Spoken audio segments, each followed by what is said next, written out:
Collector ने गणपति विसर्जन में दिया पर्यावरण संरक्षण का संदेश। जिले भर में मनाए जा रहे गणेश उत्सव का अनंत चतुर्दशी में प्रतिमा विसर्जन के साथ समापन हो गया। गणेश प्रतिमाओं के विसर्जन के लिए नगर निगम रीवा द्वारा पर्यावरण के अनुकूल व्यवस्थाएं की गई। नदियों तथा बड़े जलाशयों में केमिकल एवं अन्य हानिकारक पदार्थ मिलने से रोकने के लिए नगर के प्रमुख स्थानों में बड़े वाहनों में रखे गए टैंक में गणेश प्रतिमाओं का विसर्जन कराया गया। कलेक्टर मनोज पुष्प ने भी कलेक्टर बंगले में स्थापित गणेश प्रतिमा को नगर निगम के वाहन में बनाए गए टैंक में विसर्जित करके पर्यावरण संरक्षण का संदेश दिया। कलेक्टर ने कहा कि परंपरागत रूप से मनाया जाने वाला हर त्यौहार और उत्सव हम सबके जीवन में खुशियों के क्षण लाते हैं। पर्व मनाते समय हमें पर्यावरण संरक्षण का भी ध्यान रखना चाहिए। नदियां और अन्य जलाशयों को प्रदूषण से बचाने में हर व्यक्ति योगदान दे। नदियों को प्रदूषण से बचाने के लिए ही नगर निगम द्वारा चलित वाहनों में गणेश प्रतिमाओं के विसर्जन की व्यवस्था की गई। शहर के भक्तों ने बड़ी संख्या में इन वाहनों में बनाए जलकुंडों में प्रतिमाओं का विसर्जन किया। सबके सहयोग और भागीदारी से ही पर्यावरण संरक्षण का उद्देश्य पूरा होगा। वहीं धूमधाम से गणेश विसर्जन हुआ। शहर के बाबा घाट में गणेश विसर्जन के लिए भक्तों की भीड़ उमड़ी व जनसैलाब देखा गया। इसी के साथ साथ शहर में आज गणेश विसर्जन किया गया, जिसमें भक्तों ने बढ़ चढ़कर हिस्सा लिया। व बाबा घाट में हर वर्ष की भांति इस वर्ष भी जिला प्रशासन और नगर पालिक निगम द्वारा गणेश विसर्जन के लिए संपूर्ण चुस्त दुरुस्त व्यवस्था बनाई गई। भक्तों को गणेश विसर्जन में किसी भी तरह की असुविधा न हो, इसका विशेष ध्यान रखा गया है। वहीं सुरक्षा की दृष्टि से भी पुलिस प्रशासन तैनात किया गया है। भक्तगण गणपति बप्पा मोरया, अगले बरस तू जल्दी आके जय घोष का जयकारा लगाते हुए गणेश विसर्जन करते देखे गए। और कितने पॉइंट बनाए गए विसर्जन के लिए शहर भर में, और क्या सुरक्षा व्यवस्था? जिला प्रशासन और पुलिस प्रशासन के द्वारा पूरे रीवा शहर में 13 घाटों पर विसर्जन की व्यवस्था की गई है। सभी विसर्जन घाटों पर गोताखोरों की व्यवस्था की गई है ताकि कोई भी अप्रिय स्थिति न घटे। विसर्जन करते समय छोटे बच्चों को घाटों पर जाने की पे पाबंदी लगाई गई है।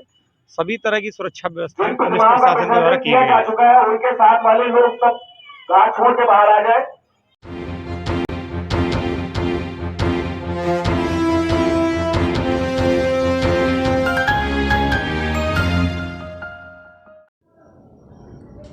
रीवा जिले में बड़ी तादाद में पकड़ी गई अवैध शराब, किया गया विनष्टीकरण।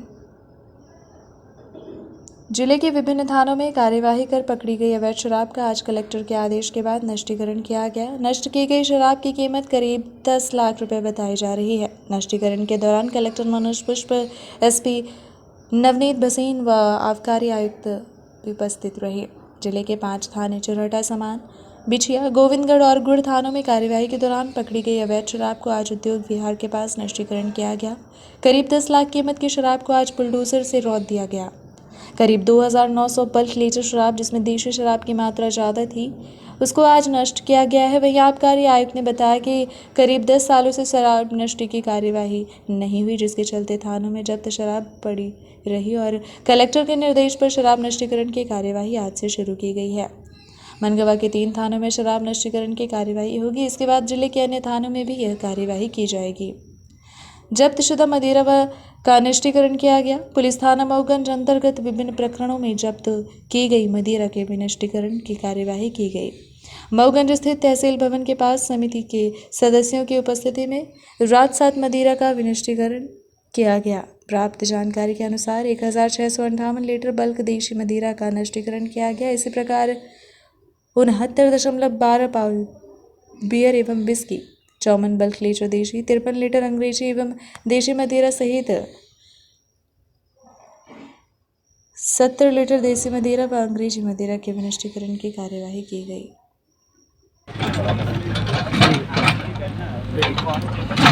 शराब का नष्टीकरण किया जा रहा है क्या? विभिन्न केसेस में जो ऑर्डर्स हुए हैं वो थाने में ये शराब, इनका भी नष्टीकरण किया जा रहा है। और जो गाड़ियाँ रात साथ हुई हैं एक्साइज एक्ट की, उनको नीलाम करने की कार्रवाई भी प्रारंभ की जा रही है। अभी पिछले बार चुनाव के पहले हम लोगों ने प्रक्रिया की थी, 4 गाड़ियाँ नीलाम हुई थी। अभी हमारे पास और 10 गाड़ियाँ हैं इस तरह की, जिसका वैल्यूएशन भी हम लोग करा रहे हैं और उसको भी नीलाम करने के लिए जितनी भी 2 लोग हैं जो कि इस तरह की एक्टिविटी में लगे हैं। हमारी कोशिश ये है कि न केवल जो फैसले हों बल्कि उनका पूरी तरह से इम्प्लीमेंटेशन भी हो, निष्टीकरण भी हो। जो राजसात की गाड़ियाँ उनको नीलाम करके शासन के एक्सचेकर में वो पैसा ले जाते हैं। सर, आबकारी विभाग में आबकारी गोदाम में लाखों रुपये शराब पड़ी हो, कई वर्षों तक नष्टीकरण इनका भी कराएंगे। ये जो भी है ये सारे पुराने केसेस को वेरीफाई करके ये कार्रवाई की जाती है। जो भी हमारे प्रक्रिया में है उसकी प्रक्रिया पूरी करके उसको भी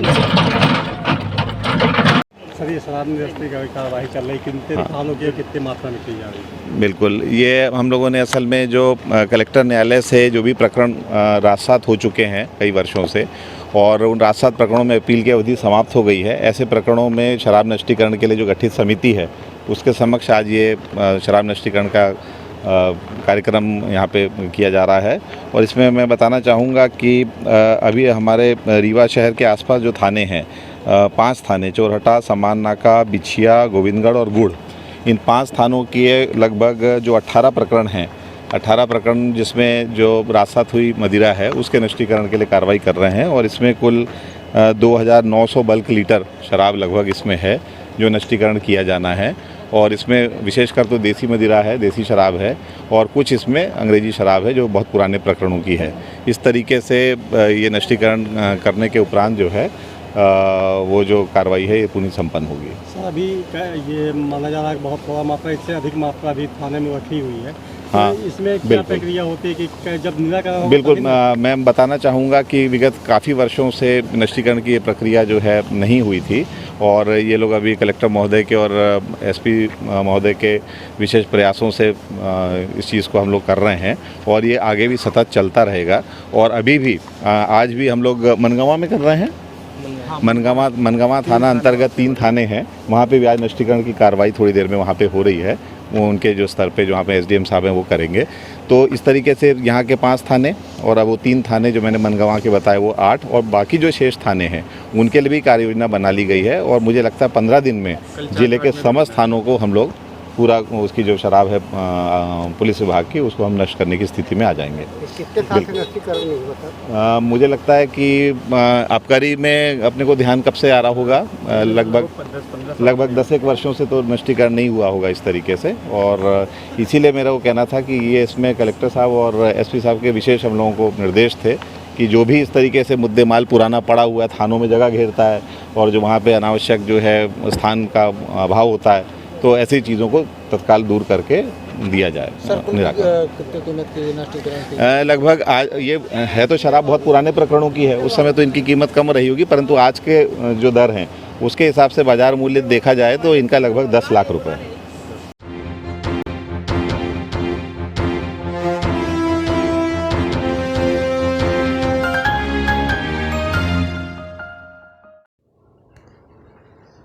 रीवा जिले में है स्वास्थ्य सुविधाओं में भारी अनियमितता, जगह जगह सामुदायिक स्वास्थ्य केंद्रों में देखी जा रही है भर्रेसाही।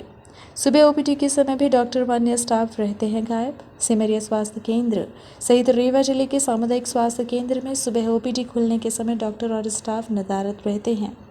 आज सुबह 10:05 में स्वास्थ्य केंद्र सिमरिया में कांग्रेस नेता कुंवर सिंह पहुंचे, जहां देखने को यह मिला कि ओपीडी सुबह 9 बजे से खुलती है, वहां कोई नहीं है, दवाई वितरण वाला कोई नहीं है तथा एक भी डॉक्टर मौजूद नहीं रहा। शिवराज सरकार की स्थिति, रीवा से 8 विधायक एवं सांसद भाजपा के, फिर भी व्यवस्था भगवान भरोसे।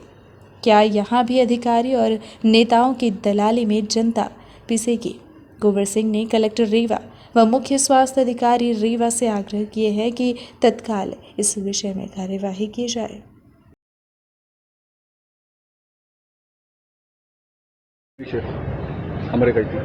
रीवा जिले के कई ग्रामीण क्षेत्र के ऐसे हॉस्पिटल हैं जहां पर अभी भी डॉक्टर और स्टाफ उपस्थित नहीं रहता है। सुबह 9 बजे से ही मरीज वहां जाकर अपनी अपनी बारी का इंतजार करते बैठे रहते हैं। इस पर क्या कहेंगे? आज की बात बता रहा हूं, 10:05 पर रीवा जिले की सिमरिया उप स्वास्थ्य केंद्र पर मैं पहुंचा था। वहाँ एक मरीज को देखने में गया था, वहाँ ओपीडी नहीं खुली थी, ना दवाई बांटने वाला आदमी बैठा था, ना डॉक्टर उपस्थित थे। हमने वीडियो भी बनाया है और वो आप सबके सामने प्रस्तुत है।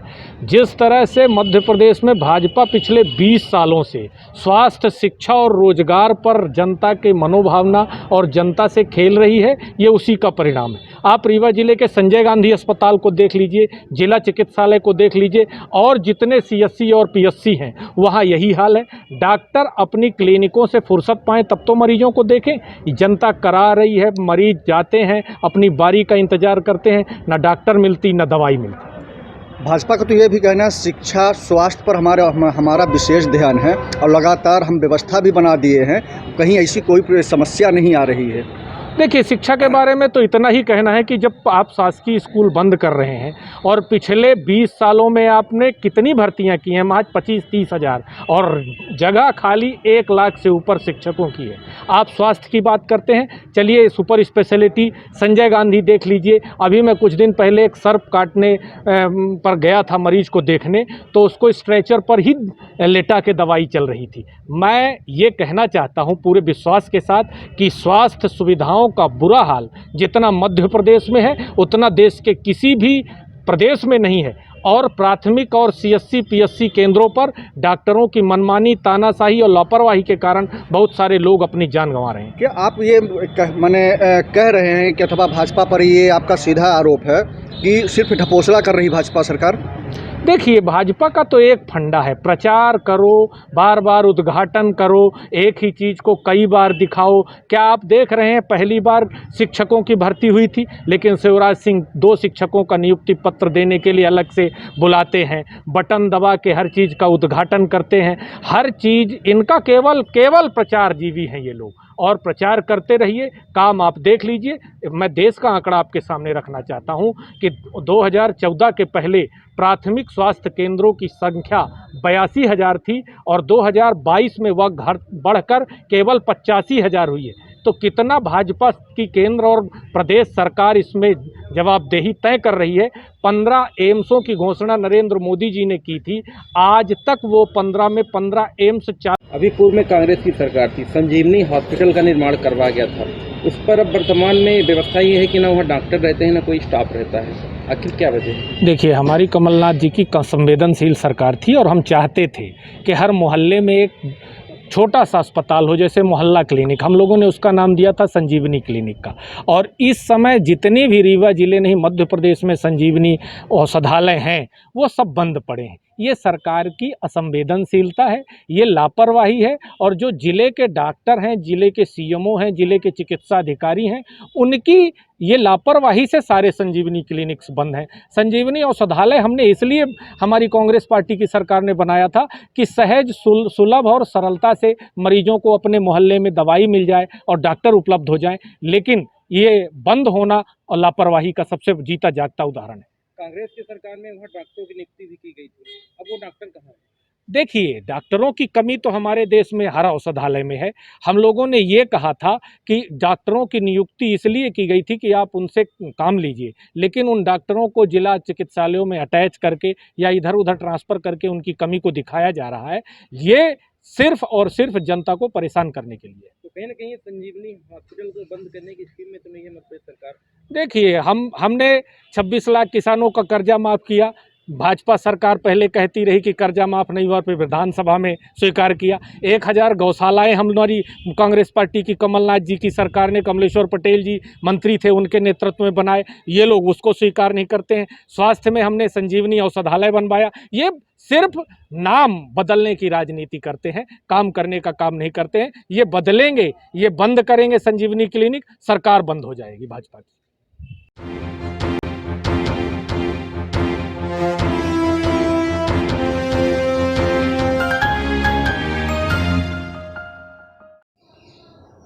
मुख्य सचिव ने वीडियो कॉन्फ्रेंसिंग से दिए जनसेवा अभियान के संबंध में निर्देश। मुख्य सचिव इकबाल सिंह बैज ने वीडियो कॉन्फ्रेंसिंग के माध्यम से अधिकारियों को मुख्यमंत्री जनसेवा अभियान के संबंध में निर्देश दिए।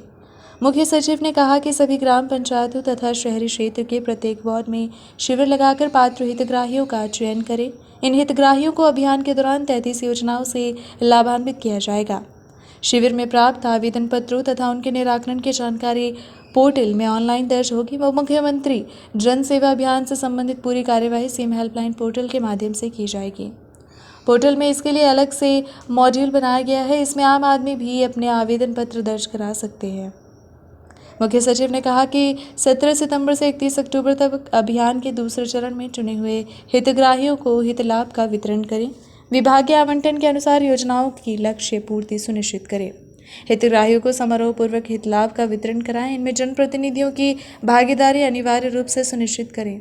अभियान के प्रथम दिन 17 सितंबर को स्वैच्छिक रक्तदान शिविर, दिव्यांग की कृत्रिम उपकरण वितरण शिविर, वृक्षारोपण जैसे कार्य भी अवश्य करें। महिला स्व सहायता समूहों को भी ऋण और बैंक लिंकेज का लाभ दें। कलेक्ट्रेट के एनआईसी केंद्र से कमिश्नर अनिल सुचारी, कलेक्टर मनोज पुष्प, आयुक्त नगर निगम मृणाल मीणा, जिला पंचायत के मुख्य कार्यपालन अधिकारी स्वप्निल वानखेड़े, अपर कलेक्टर शैलेंद्र सिंह तथा सभी एसडीएम वीडियो कॉन्फ्रेंसिंग में शामिल रहे।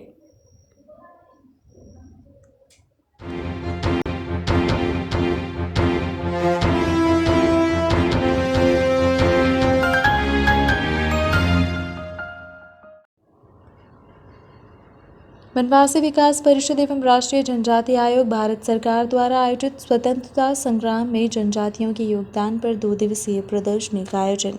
आज़ादी के अमृत महोत्सव पर बनवासी विकास परिषद एवं राष्ट्रीय जनजाति आयोग भारत सरकार द्वारा स्वतंत्रता संग्राम में जनजाति नायकों के योगदान को लेकर 2 दिवसीय प्रदर्शनी का आयोजन अवधेश प्रताप सिंह विश्वविद्यालय रीवा के सभागार में संपन्न हुआ। कार्यक्रम में बतौर मुख्य अतिथि जिला पंचायत रीवा के अध्यक्ष नीता कोल, मुख्य वक्ता सोहन सिंह एवं राष्ट्रीय जनजाति आयोग मध्य प्रदेश के उप संचालक राकेश कुमार दुबे, बनवासी विकास परिषद जिला रीवा अध्यक्ष अजय सिंह सह प्रांत संगठन मंत्री सुभाष जी उपस्थित रहे। कार्यक्रम की अध्यक्षता कुलपति राजकुमार आचार्य ने की तथा आभार व्यक्त रजिस्ट्रार डॉक्टर सुरेंद्र सिंह ने जताया। कार्यक्रम में जिले भर के अतिथि, छात्र एवं प्राध्यापक उपस्थित रहे।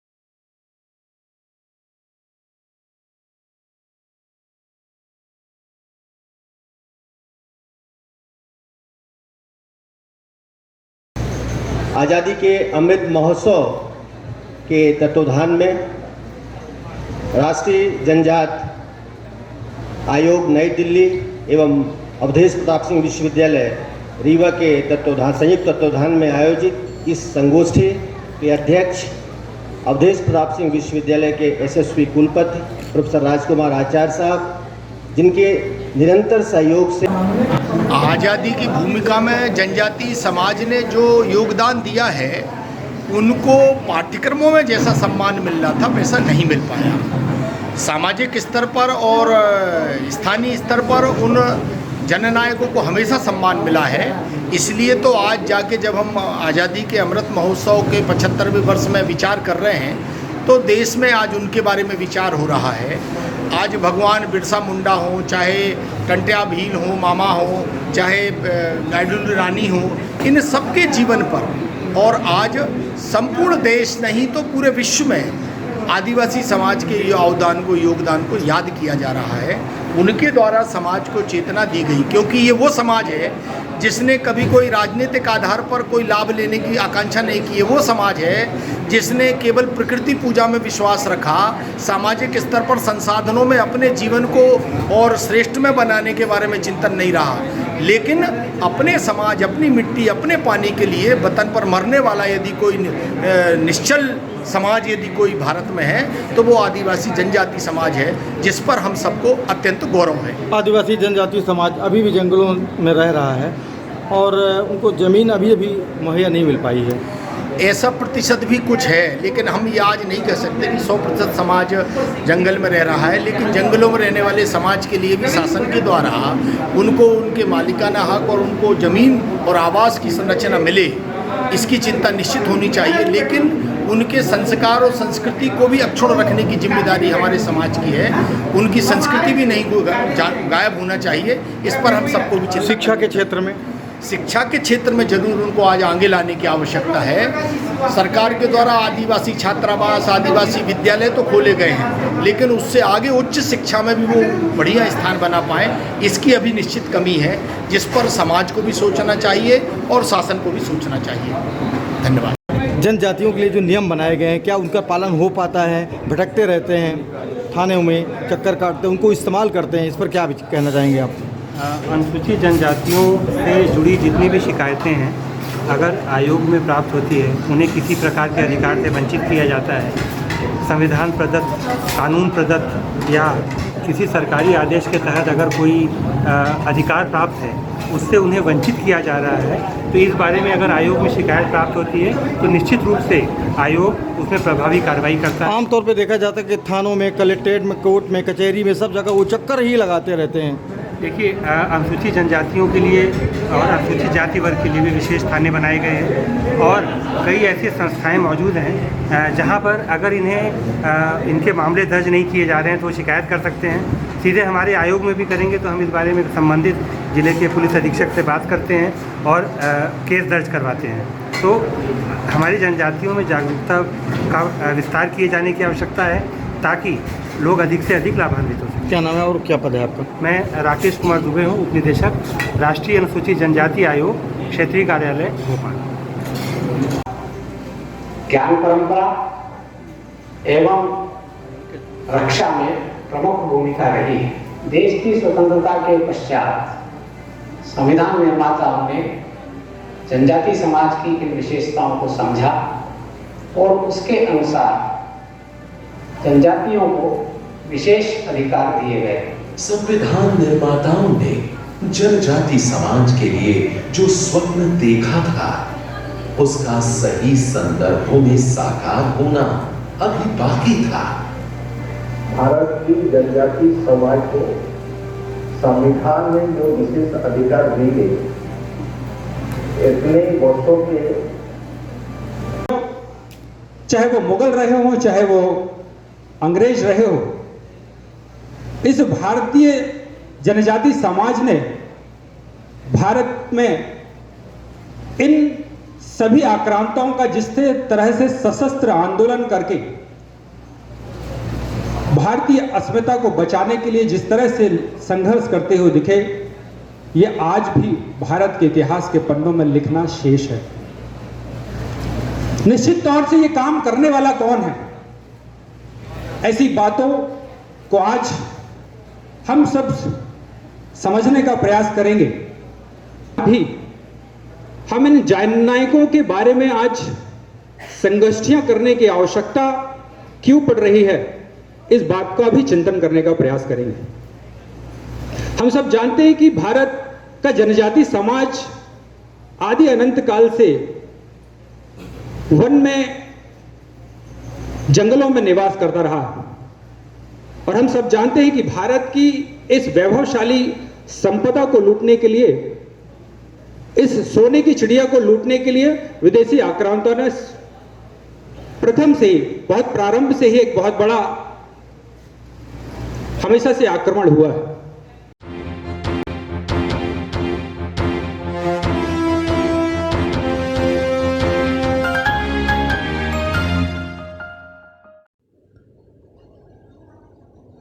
मुख्यमंत्री जन सेवा अभियान में 33 योजनाओं पर होगा विशेष जोर। जिले भर में 17 सितंबर से 31 अक्टूबर तक मुख्यमंत्री जन सेवा अभियान चलाया जाएगा। अभियान के दौरान विभिन्न विभागों की 33 योजनाओं पर विशेष जोर दिया जाएगा। इन योजनाओं के पात्र हितग्राहियों का चयन कर अधिकतम हितग्राहियों को लाभान्वित किया जाएगा। इस संबंध में कलेक्टर मनोज पुष्प ने बताया कि शासन द्वारा निर्धारित 33 योजनाओं में राजस्व विभाग की प्रधानमंत्री किसान सम्मान निधि तथा मुख्यमंत्री किसान कल्याण योजना शामिल है। पंचायत एवं ग्रामीण विकास विभाग द्वारा स्वच्छ भारत मिशन तथा मुख्यमंत्री ग्रामीण पथ विक्रेता योजना पर विशेष जोर दिया जाएगा।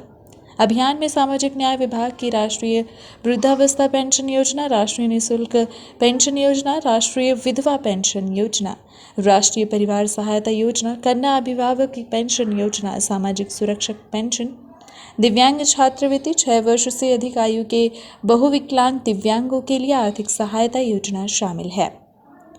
इसकी विभाग की निःशक्त शिक्षा प्रोत्साहन योजना, निःशक्त विवाह प्रोत्साहन योजना, उच्च शिक्षा के लिए शिक्षण शुल्क तथा जीवन निर्वाह भत्ता योजना एवं निःशुल्क कृत्रिम अंग तथा सहायक उपकरण प्रदान योजना शामिल है।